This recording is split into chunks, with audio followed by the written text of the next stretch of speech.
Welcome to the Frugalpreneur podcast. I am your host, Sarah St. John, and my guest today is the author of the Wall Street Journal bestselling book called Real Freedom: Why Franchises Are Worth Considering and How They Can Be Used for Building Wealth. Welcome to the show, Gregory Mohr. Thank you for having me, Sarah. I really appreciate it. It's an honor. Well, thanks so much for coming on. Can you give us a little bit of your background? How did you get into franchising and then writing the book and all of that? Great question, Sarah. We'll have to go way back, but I'll make it brief.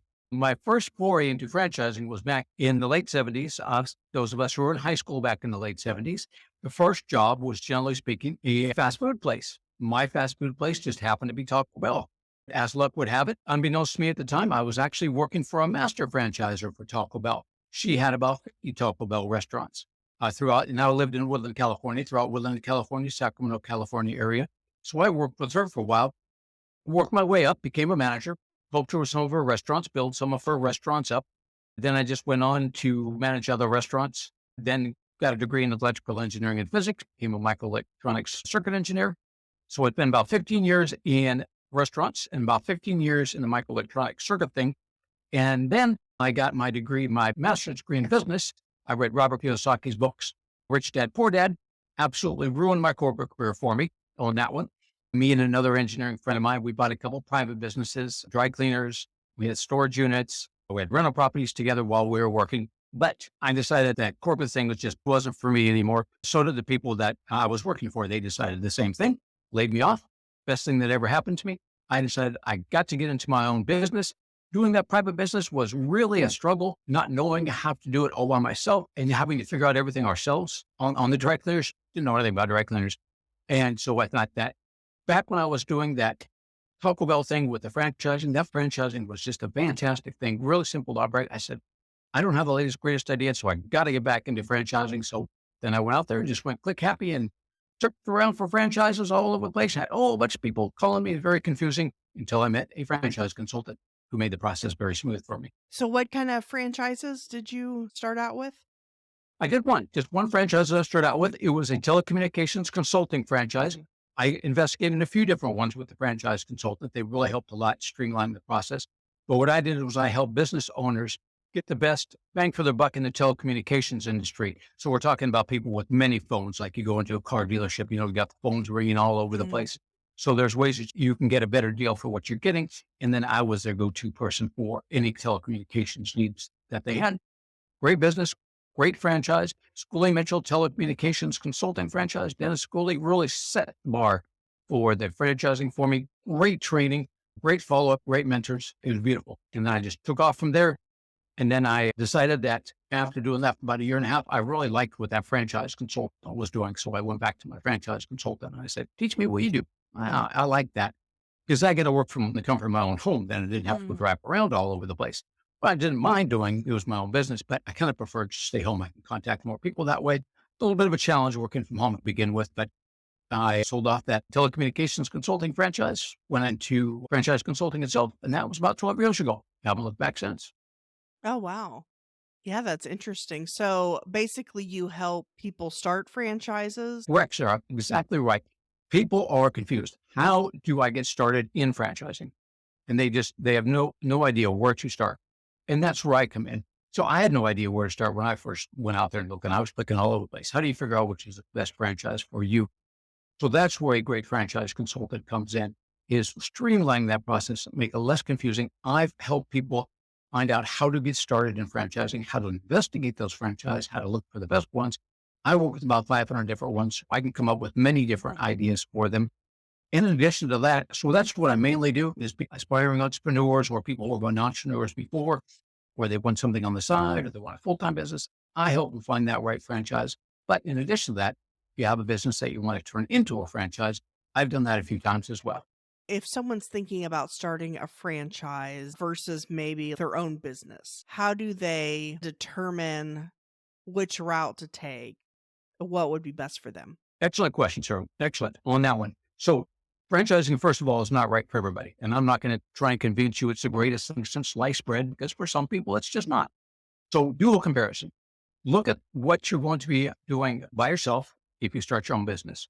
It's going to be all yours. You do whatever you want with it. Go in any direction you want. You will have to do it by yourself, but that's okay. If you like that sort of thing and don't want any direction, go that route.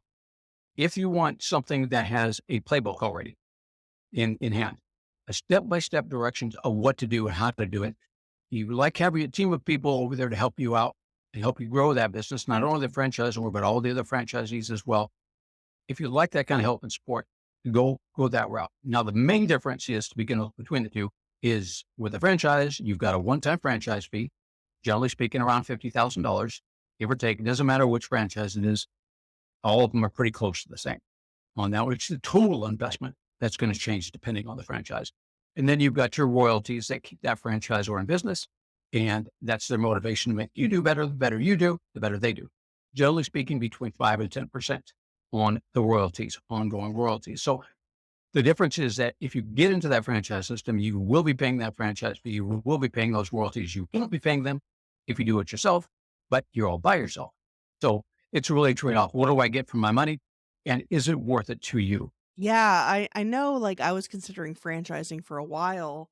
I think I got some kind of magazine, I forget what it was called, but it listed all these different franchises, but it was, like, a lot of them were, like, in the hundreds of thousands, the franchise fee. But you're saying most of the ones, I guess, that you work with are around 50,000? Correct, sir. What the difference is going to be there when you're looking at the franchises and what people are kind of shy away from franchises to begin with. They're looking at the total investment of the franchise itself. So when you and I, when we're going down the road and we're thinking franchising, we're looking at franchises that are out there. Those are the brick and mortar franchises, basically. And those are going to be a few $100,000 to get built up because you've got that A-plus real estate location. You've got that build out to do. So if you're looking at McDonald's, you're looking at Mako, Meineke, Great Clip, Supercuts, fitness, that sort of thing. It requires a studio, requires a build out. And generally speaking, you're looking 300, 400, 500,000 on up, depending on what it is. That's what we see all the time. What we don't see, and we don't necessarily have any contact with, is the service franchises. The service franchises are where your clients don't necessarily know you exist until they need you. So if you're looking at having some help for mom, for senior care, that's one. Tutoring, another one. AC, plumbing, electrical, all the things that are the home improvement related cleaning businesses, all of those franchises, you're looking, not all of it, I would say for the majority of them, you're looking at a small office, about $150,000 total investment on that. Some of them you can work from home where you go out and visit with your clients, like the School Mitchell, the one that I did. So it's going to be under $100,000. It's pretty much just the franchise fee itself. And then what are the kind of advertising and marketing, that sort of thing you need. So from a frugal standpoint of view, you'll be looking at the service industry. Look at something that where you can work from home, then you're going to be at 100,000 or less because you don't need that office. You go out and visit with them. For the most part, it really doesn't make any difference whether you go for that brick and mortar franchise or that service industry franchise. You're going to be making pretty much the same, no matter what you look at it. Surprisingly, there's not much difference between the total income you can get on those. Oh, interesting. So the ones that you're talking about, you don't necessarily have to have like some brick and mortar retail location. You could, but you could also do it from home depending on what it is, and that's why it's doesn't cost as much. Exactly right, Stu. Exactly right. And there's funding for any of them as well. And so the two things you'll be looking at is the amount of investment that you and I have been talking about here. You know, it seems like some of them are kind of expensive, but some of them are not. And the other one is your time. How much time do you want to put into it as well? Do you want to work it full time or do you want something where it's semi-vested? You have a manager to do it.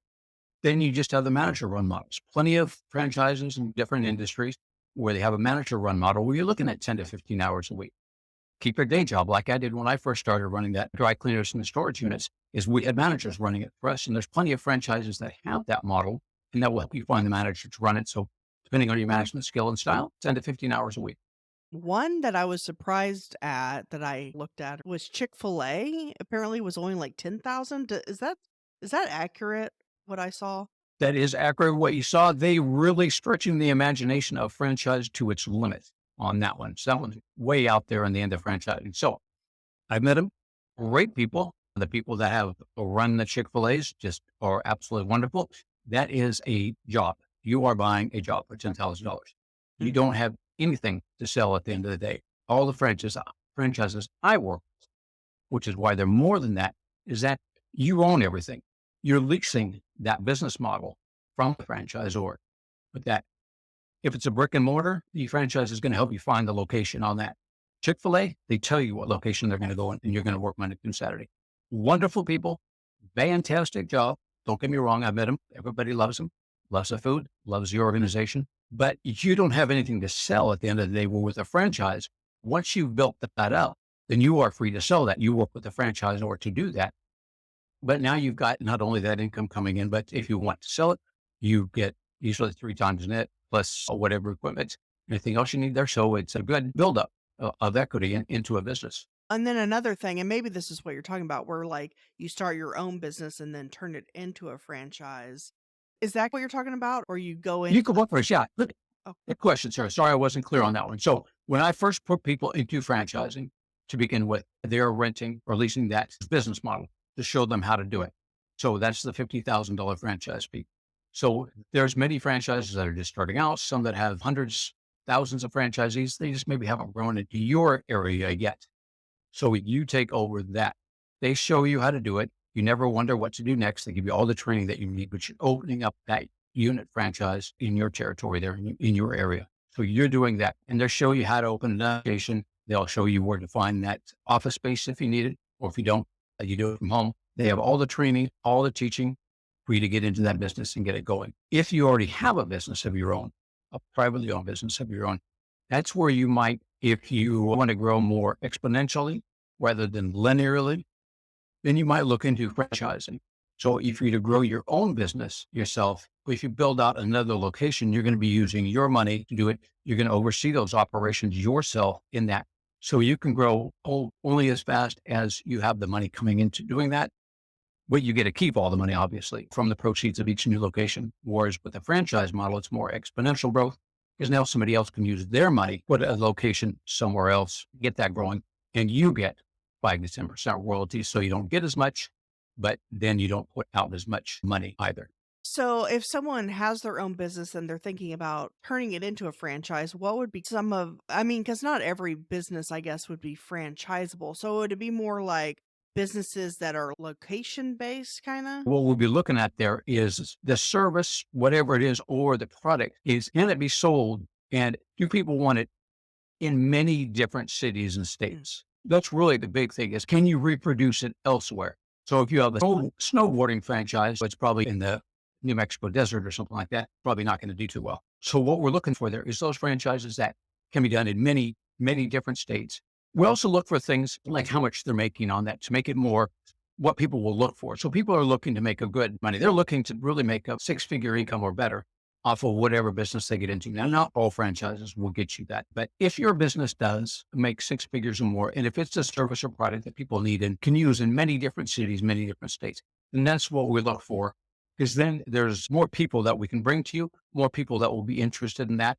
And if you've already reproduced that business, maybe you've got more than one unit in there, show that it's reproducible, that you can do it that way. It makes it easier to bring interested people into it and take a look at it. Okay. Yeah, that makes sense. And one of the things you talk about are the 7 mistakes to avoid when selecting a franchise. Can you cover that? Oh, I sure can, sir. So what we're looking at there is, one, watch out for fads. You want to be careful with the fads. Stay away from those, unless you just build them up and sell them right away, but be careful with the fads. Don't forget to look at funding. You want to make certain that your funding, you take a look at funding needs. Now, not everybody wants to go into debt, so you can do a 401k or an IRA rollover on that. But most of my investors, I really like using other people's money as long as the investment service that. Always get to know the industry that you want to get into. Doesn't mean you have to be an expert in that industry, but always get to know that industry itself. And we'll do that as we investigate the franchise. We'll go through and make certain that you're well aware of what industry that you're getting into and become familiar with that. Always take a look at your experts and get together with other experts. One of the ones I recommend is your local SCORE chapter, SEORE. They're good business people, men and women that have been in business for a while. They're local to your community, and they've got great backgrounds. It's a free service. I utilize those folks when I was looking to do franchising to go over a few ideas. So use those. I also have funding people that are experts, a few different ones that I use. So make sure you get together with funding experts, especially funding people that do funding for franchises, as opposed to your local bank who may not be into that sort of thing. The funding people can give you many different options on that. Franchise attorneys are also good. I've also got a couple of good franchise attorneys that I will introduce to people. So always utilize those experts as well. And of course, when you're going through the franchising process, always talk to the existing franchisees that are in that business. Because for the most part, about 90% of the franchises, 95% or so, have protected territories so that no other franchisee can come into that territory. So you're not competing with any other franchisee. They are your tribe. They are your team. Everybody's helping each other grow. Nobody's competing with each other. So always talk with franchisees, as many as it takes for you to get a good feel for the business itself. And I've got a list of questions and I give to everybody for the franchisees and the franchisors. And one thing they always ask is, how much can I make? I said, feel free to ask those franchisees that. They'll be brutally honest with you on that one. And they've all been in your spot at one point in time asking the same questions. So don't hesitate to do that. Okay. Yeah, that's helpful. And then what are the different types of franchises? I know there's the service industry, the brick and mortar retail. Are there any others? Great question, Sarah. Those are the two main ones that people have, that we're going to be taking a look at: the brick and mortar and then the service industry. Now, those can be broken down into quite a few. So if you're looking at the retail or the brick and mortar types, we can look at automotive, we can look at fitness, we can look at health and wellness, food, plenty of food, different ones that are out there as well, auto ones. In the services industry, again, we have discussed the senior care, the tutoring, home services. We also have sign companies. We have business cleaning, business consultations. So there's many different industries that you could do. There's surprising ones that some people haven't thought about, like, for instance, some of the gorier ones is like, who has to clean up the crime scenes when Oh, something happens? You never thought about that, and we never would, and hopefully we never will. But there's got to be somebody to do that, and there's a franchise for that. If you really don't care for cleaning up after your dogs, well, got a franchise that will do that. Duty calls. But on that one, expand out now into parks and recreation areas and golf courses and things like that. So now you're broadening your horizon that you clean up animal messes, not just dogs and cats. So pretty much almost any industry that you can think of out there, we've probably got a franchise for it. yeah, I think I've seen that duty calls before. So, Yeah. uh, Yeah. Make good money. I'm surprised. It's like, wow, cool. you had kind of briefly talked about different ways of financing a franchise through the 401k and all of that. What are some other options? And is there a fee associated with that if you were to use a 401k? Yeah. If we're going to the 401k, Sarah, what we'd be looking at there is not going into debt, basically. And whether you want to go into debt or not go into debt, definitely a personal decision. But let's talk about that, the 401k or the IRA rollover. That one where you're using your retirement money to do that. And the fee, correct answer to your question, $5,000 is generally what the folks charge. Mm. And for that, what happens is that they create the C corporation for you. And that's what you need to have the 401k rollover, IRA rollover, because you're going to be buying stock in your corporation. That's what I did personally to get mine, because I don't particularly like going into debt myself. So I use that, created the company that I work with, created the C corporation on that. I just opened the C corporation's checking account. So I called my company Mohr Inc. And then what they did was then they create the C corporation. What you do is then you roll that 401k over to a self-directed. So what the self-directed means is that you can buy stock in any corporation that you want to. You buy stock in your corporation. So I actually created stock certificates and bought stock in my corporation. The $5,000 was just the one-time fee to get it all done. And then they're going to then monitor it too, to keep you on compliant with the IRS. And that's usually around $120 a month. Very little work on my part altogether. So they make it real easy for you to do that. Now, on the other end of the spectrum, if you want to go into debt, then quite often my people will go into look into like SBA loans. So if you're looking at small business administration, if you're looking at service industry, for instance, you'd be looking at an SBA express loan where you put down about $20,000 and they'll loan you around $150,000 on that. Then when you get into the build outs and the brick and mortars, you get into the SBA 7A loan. It's going to be a little bit more down, about 20% down on something like that. People that I work with, they do funding for franchises all the time. So the franchises already have that proven record of success for those funding organizations that they work with. So that part's easy. The other part is your credit. Simple as that. As long as you got around 680, 700 credit score or better, you're good to go. That's going to be a little bit different than if you to get to your own business, because now you don't have that proven record of success in that business necessarily or in that industry. So then the funding institutions are going to take a little bit harder look at you. Whereas with the franchise, that part's already taken care of. Franchisers are real picky about who they bring into their systems. So funding organizations make it pretty easy for my people to get into to get funding. What are the due diligence procedures? What kind of things should someone be looking at when trying to figure out which franchise to go with? Probably the biggest one I would say is your skill set compared to what skill set is going to be needed in that franchise itself. And that's what I look for when I'm getting people into it is what do you bring to the table? So where have you been? So look at where you've been, what you've done in the past. If you are an executive in a business, in a corporation, you've got a team of people, you've already run a business within a business. So you're already good to go there. And then take a look at that franchise and find out who are they looking for in a successful franchisee. How can you utilize your skills in that franchise system itself? That's the biggest one. Get to know the people, get to know the culture. That's a lot of the things that I look for when we're doing that as well to make sure it's a good cultural match. But if you're doing it by yourself, just look at what does that franchise need from you? What are you going to be doing? What's your role in there? And are you comfortable doing that on there? Then get to know them, find out what that culture is like, find out what it is time wise, what do they expect you to do on a regular basis? Do they want you to be in there full time? And is that what you want to do? Is that full time? Are they okay with you being semi absentee and getting a manager in there? That's the route you want to go. So always check that out. A few other things to look for, depending on your risk aversion or not. Generally speaking, I'd say about 5% of the franchises in the US today, of the 5,000 franchises, have made it to 100 franchisees or more. So if you really want to reduce your risk, look for franchises that have 100 franchisees or more. That gives you a little bit more of a sense that they can reproduce it, have reproduced it many, many different times. In addition to that, that's also going to give you many more franchisees to call so that you get a good feel for the business, because you want to keep calling them until you start hearing the same thing over and over again. Hopefully good. But that doesn't mean to discount emerging franchises. There's quite a few great emerging franchises out there.